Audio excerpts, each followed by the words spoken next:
today? Doing pretty good. At least I'm upright, so I'm happy with that. This side of the dirt is always a good thing. How much for the models, ma'am? Which one were you interested in? Which one home? How much would you charge for all of them?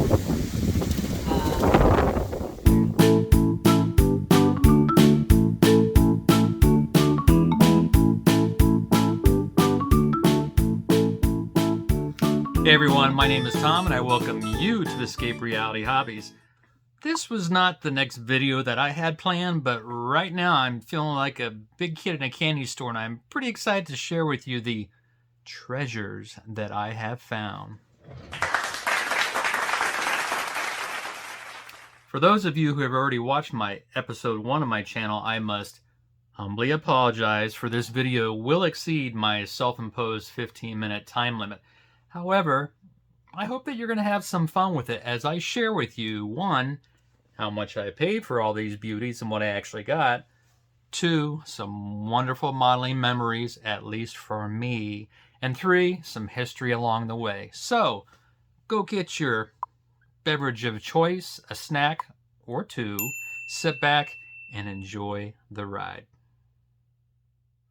A couple Saturdays ago, it was still fairly early in the morning when I stopped at my second garage sale. I was halfway up the driveway when I saw this huge stack of models on one of the tables. When I actually saw what was on the tables, my heart started racing 1,000 miles a minute. My eyes started bugging out of my head because on this table were a lot of vintage, classic Monogram Revell models from the 1970s and a few that I had built, and they were my first models I built. There were even on this table some models from the 1960s and 1950s and other models that I wanted as a kid, but they were just too hard to find. So needless to say, nostalgia hit me in the head, on the head I should say, like a ton of bricks. I was the only one at the garage sale at the time, so I turned around real quick, briskly walked back to my vehicle, got my wallet, got my phone, and this is what happened. How much for the models, ma'am? Which one were you interested in? Which one home? Okay, you just hooked me there. How much would you charge for all of them? There's 30 of them there, I think, so $45.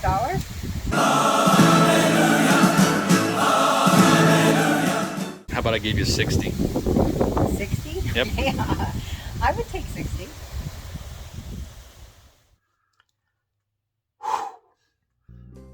Let's start this next segment off with a question. Do you remember the very first model that you ever built and how old you were when you built it? I would generally be interested in knowing what you did, and I think it would be neat to share with others, so if you wouldn't mind, hey, add a couple comments below. For me, I feel pretty fortunate that I can remember the first 10 to 12 models that I built as a kid. My very first model, the Aurora Models Seaview submarine from the movie and later television series Voyage to the Bottom of the Sea. I can still hear the theme song to that show in my head. It was a gift for my 8th birthday and I was so happy to receive it because I absolutely loved that television show. I was so excited to get started with it. I threw caution to the wind, but how many 8-year-olds have a lot of patience? I yanked all the plastic parts off the tree. I probably used a half tube of Tester's model cement. It was pretty gooey. I had gluey fingerprints over the entire thing. I didn't wait for the sub-assemblies to dry. I just jammed it all together, held it in place. It wasn't looking too good, but you know what? I wanted to paint it a little bit. I didn't have any paint, so what did I do? I borrowed some fingernail polish paints from my sister. Pink, red, and purple. When I was done with it, yeah, it was pretty much a mess, but it was my mess, my first model, and I was pretty darn proud of myself. I remember running into the living room to show my mom. I think she was sitting there reading a Life magazine or something. And like any good parent, she looked at it and went, "What the hell is that?" And then she patted me on the head and said, "Oh, Tommy, that's lovely, but go take it back to your bedroom now, okay?" As I ran back to my bedroom, my mom probably thought to herself, "That boy ain't right." After I built the Seaview, I pretty much knew this plastic modeling hobby was something I was going to like. So I entered into some fairly serious financial negotiations with my parents. After a bunch of proposals, a bunch of give and take, posturing, we did come to an agreement. Show me the money! A $1 allowance every 2 weeks. But you know what? In the early 1970s, $1 could buy you a decent model, and sometimes two. I grew up in the southeast side of St. Petersburg, Florida, near Tampa Bay. We had a SS Kresge store pretty close to our house. Kresge's was a store that opened in 1899, I believe, in Detroit, Michigan.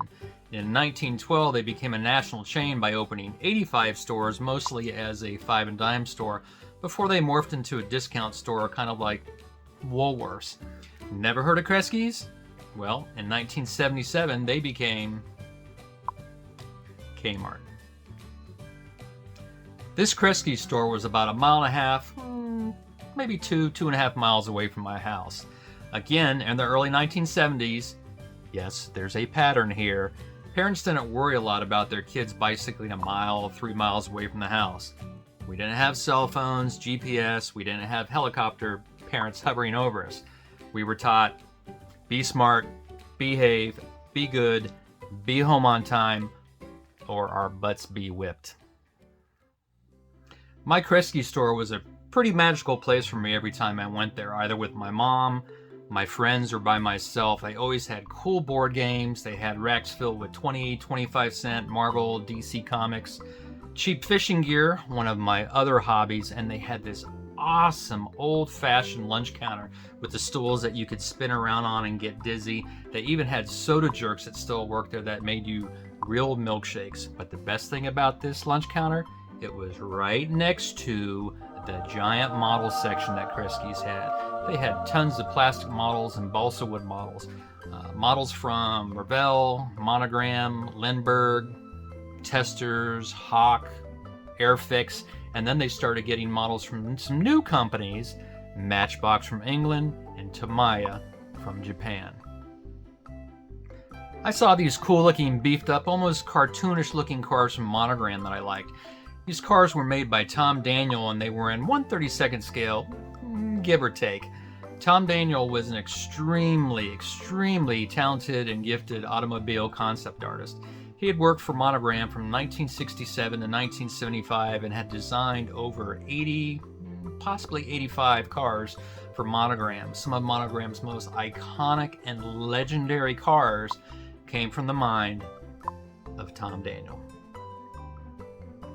The best thing about these little Monogram models is I could buy two with my dollar allowance, plus maybe a few cents help from mom for tax.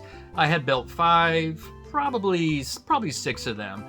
These models were snap tight. They were molded in 3 or 4 different colors, so there was really no need to paint them. They came with clear and sometimes tinted windshields, peel and stick, stickers, and then later on water slide decals. I do remember that the last 2 that I bought, I actually did paint them, and no, I did not use my sister's fingernail polish. I used those little quarter-ounce testers and Pactor paints.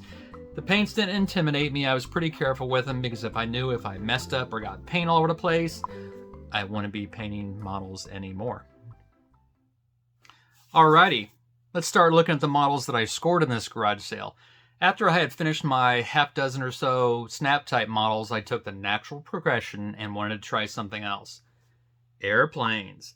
I did stick with Monogram because they had a pretty well established 1/48 scale line of World War II aircraft that they started in the 60s, continued through the 70s and the 80s, and even into the 90s and beyond with more World War II twin engine aircraft from the Korean War, from Vietnam, and of course, modern jets. What were the first 2 aircraft that I built? The Hawker Hurricane and the Mitsubishi Zero. I remember these white boxes quite fondly. Monogram had switched to this style in 1973 for all their aircraft, their armor, their automobiles, and their ships as well. It's a pretty smart marketing idea to actually put a picture of the built model on the box. Brilliant! The Monogram Hawker Hurricane was first released by Monogram in 1964. This is actually the 1975 boxing. The first reboxing in this white scheme was in 1973, but the angle of the model was different and people really couldn't see it really good on the front. So they changed it to this in 1975. This can actually come in, I think, 3 or 4 of the different versions, or marks, as the British would say. And it even comes with the decals of the very last Hurricane that was ever produced, called The Last of the Many. The Monogram Zero was first released in 1964. It was molded in all silver, and even the artwork was in silver, not the gray or the green that we see here. This is the 1975 boxing. Even though this was released earlier in the white scheme, just like the Hawker Hurricane, we know this is the 1975 boxing because they had the Japanese characters, the syllables here on front. This one is actually sealed. I don't know if I'm going to open it, just for nostalgia. That's what I collected a lot of these models for, was just, you know, have some nice nostalgia there for me that I can display. But this was a very fun model for me to make. This was one that did have the operating landing gear, and I'd probably say go ahead and glue them. It will stand up straight and you won't have to worry about that. I have one more aircraft model to show you up close and personal. The rest of them, I'll just kind of do a slideshow to go through them quickly. This next aircraft model, though, is 68 years old. The Revell B-36 Peacemaker was first released in 1954. This is actually the second boxing, which was also released in 1954. The very first one, as you can see, kind of had a yellowish background right here. Then they switched to the blue. Not sure why. Maybe it was a printing reason for some reason. I like how they actually put B-36 giant bomber on here. This aircraft was huge. If you look at the picture, you can see how the B-36 just dwarfs the B-29 and the B-17. It was indeed the largest mass-produced piston engine aircraft that was ever built. Just a massive, massive airplane. It served operationally with the U.S. Air Force from 1949 to 1959. It was a pretty amazing aircraft, and to me, this model box is pretty amazing as well. To think that this thing is 68 years of age. The box is in great shape. There's no mildew, there's no water staining anything. It's in really good shape. But I want to actually show you what's inside of it. Of course, the classic advertising. Look at some of the prices on this. 89 cents, $2.50 for a giant model, 99 cents, 50 cents. Little cards for 69 cents. Boy, wouldn't that be nice these days if we could have something like that. And then the old instructions. The exploded view, I guess they would call this, of the actual model.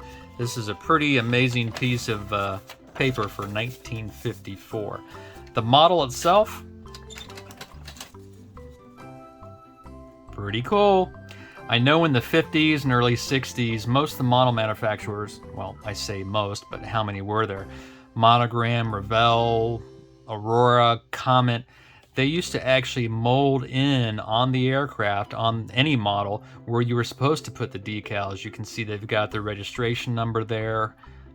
They've got the roundel there, U.S. Air Force, on the wings, etc. They did this so you could actually take the decals and know exactly where to place them.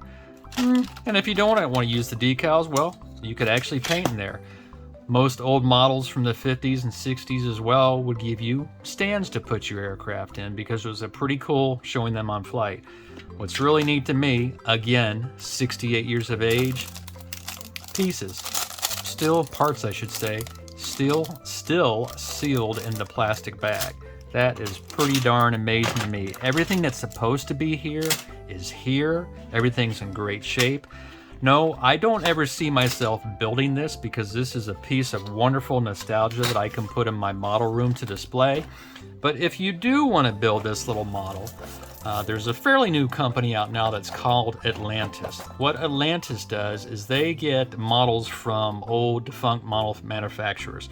specifically Monogram, Revell, some Lindbergh, some Aurora, and Atlantis releases these models again. They currently have this one out right now, and I think you can get it for like $21. So if you do have this classic model, don't build it.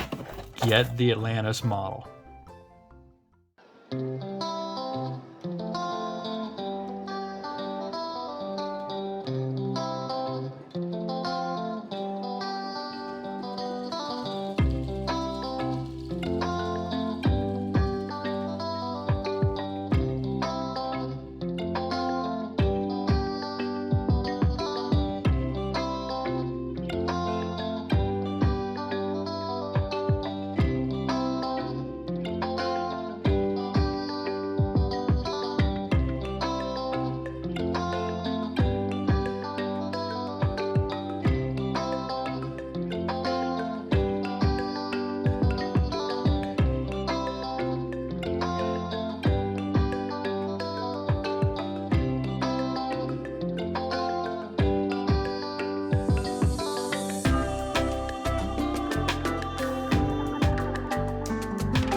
What's the first armor model that you ever built? For me, it was in 1976, possibly 1977. It was the Italeri Crusader Mark III British tank that was used in North Africa. It was also used in the European theater as well, but to me, the camo schemes in the desert were just really cool looking. I was quite interested in the African campaign with the Afrika Korps for the Germans and the Desert Rats for the British, and especially after watching the movies Rommel and the Desert Rats, I knew that I would want to build more armor subjects from this theater as well as aircraft.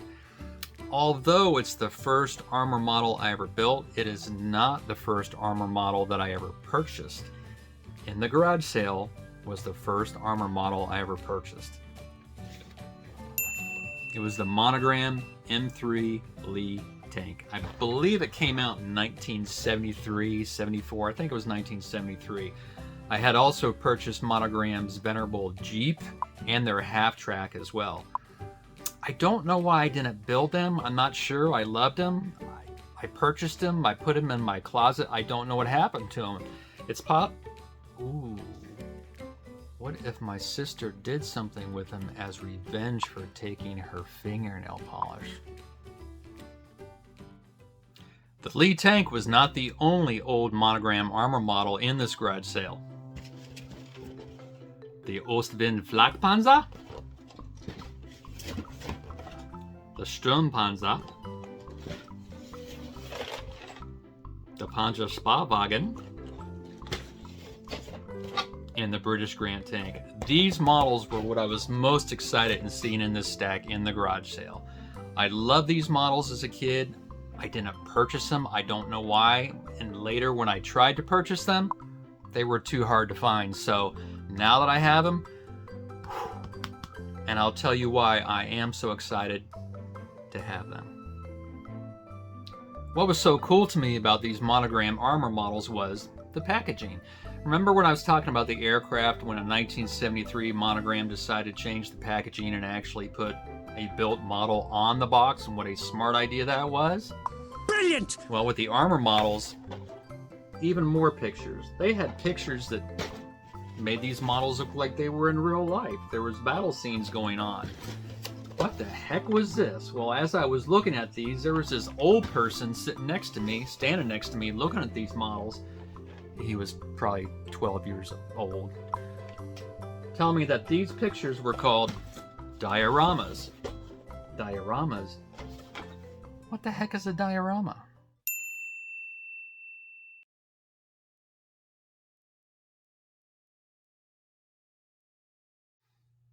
In 1972, Monogram Models commissioned Howard Sheperd Paine to make some pretty interesting things for them. Sheperd Paine, as the modeling community knew him, was already a well-established and internationally known modeler, sculptor, miniature figure painter, military historian, and a champion of the diorama. With the diorama, Shep would always say, "You're telling a story without using words, kind of like a silent movie, and without using movement. The diorama itself was the story. Monogram commissioned him to help promote their line of armor and aircraft models by way of creating dioramas and by writing inserts, tips on building dioramas that were to be included in the specific kits.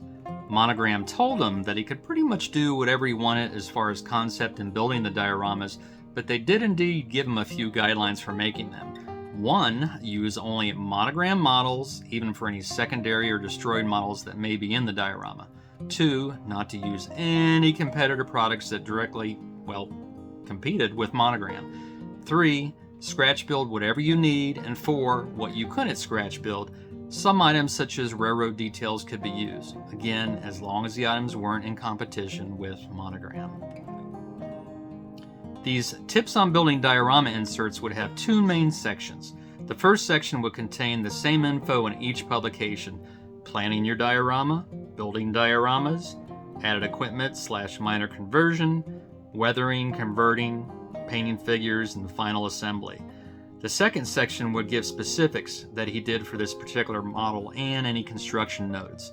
Plus, there would be several photos of the in-progress model as well as the completed model.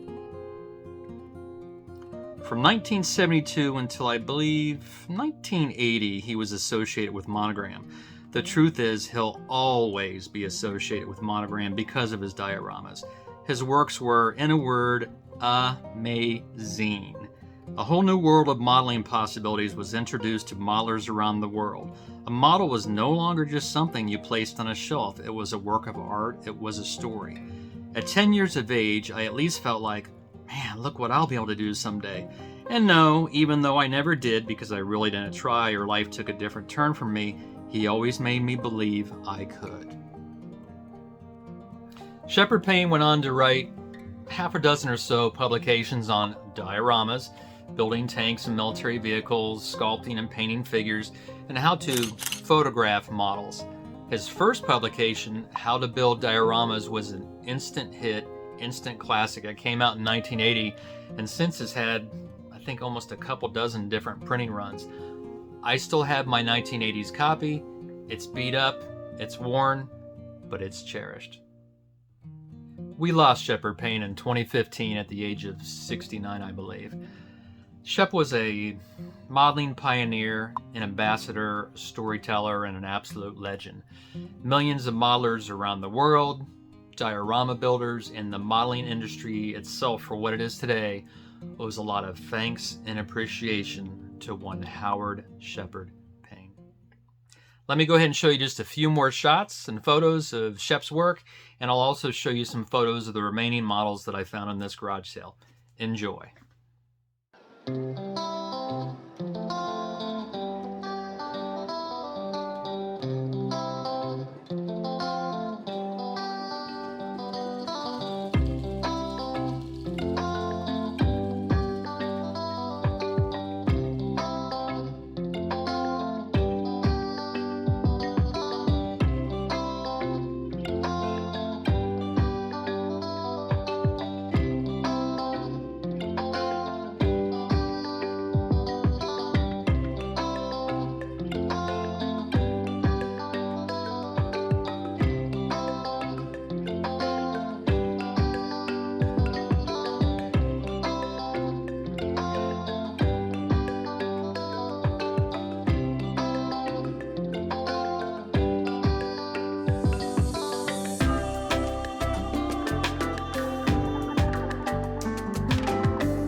I don't think I'm going too far on a limb to say that most modelers these days, whether they've been in the hobby for 50 years or they're brand new to the hobby, welcome by the way, and whether they build aircraft, armor, automobiles, ships, science fiction, figures, whatever, they probably consider these old Monogram and Revell and other old manufacturers' models to be crude, toy-like, and not worth their time.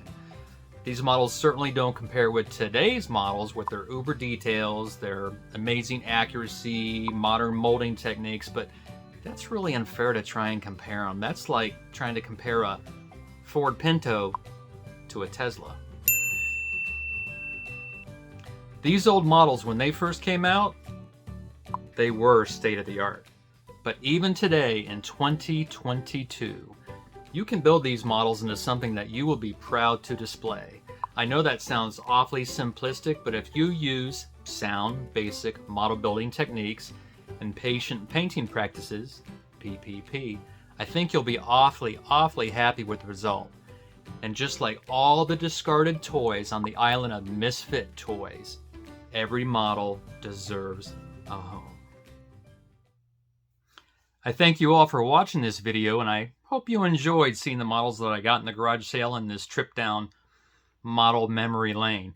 If you're new to my channel, please consider subscribing and share this hobby journey with me.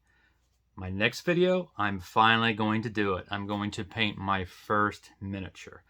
Until next time, enjoy life, and as always, I hope that you all get to escape reality quite often. Take care, everyone.